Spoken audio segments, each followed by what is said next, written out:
Maybe in the first 6 months, you know, you're just happy to be home. And then after that 6 months,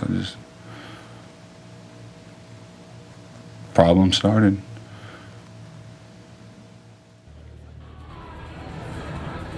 Depression, anxiety, paranoia. Getting the feeling that you're in Iraq all over again. Seeing people that you know died in Iraq in crowds.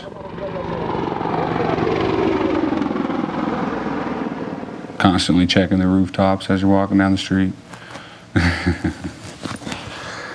Oh, man.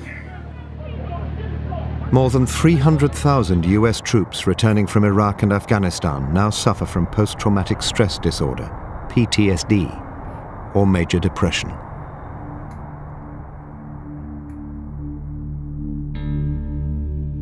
More than half the soldiers of 3rd Platoon say they had psychological problems after their first tour of Iraq. But none of them got help.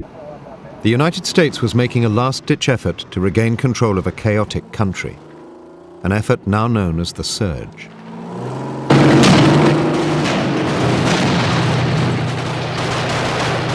The Surge was not only an increase in troop numbers, but also a change of tactics on the ground. For the soldiers who fought in it, the Surge meant more time out of their armored vehicles and intense combat.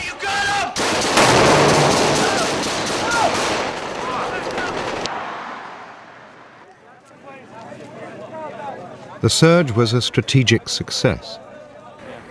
But for the young soldiers of 3rd Platoon, there was a psychological cost.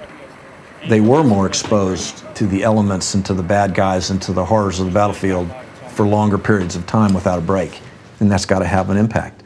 That did have an impact. There's clearly no doubt about it. Is that a reason not to do the Surge? No, the Surge worked. We needed to do the Surge. War is a dangerous thing. And there's going to be repercussions from the actions, whether they're successful or not. And some of those are going to be us dealing with troops that have psychological problems that they bring back with them. I don't know if there's any way around that. You got to do what you have to do.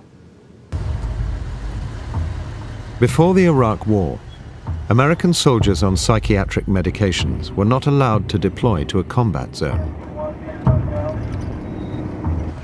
But by the time of the Surge, more than 20,000 US troops in Afghanistan and Iraq were taking antidepressants and sleeping pills. These drugs enable the army to keep soldiers with post-traumatic stress on the battlefield. PTSD is a very difficult disorder to treat. I can't change the days that occurred, the events that occurred. I can't go back and affect the memories until we start talking about them. What I use medications for is treat very specific side effects. I don't want somebody in helplessness mode in a combat environment. I want to make sure that I don't have, someone with the suicidal thoughts where everyone's armed. I want to be able to manage that effectively. If I can treat it there and optimize the recovery, that's valuable. But some civilian psychiatrists are concerned that these could be inappropriate drugs for a war zone. Dr. Joseph Glenmullen has studied Kenny Eastridge's prescriptions from his time in Iraq. All of these antidepressants now carry, in recent years, a black box warning.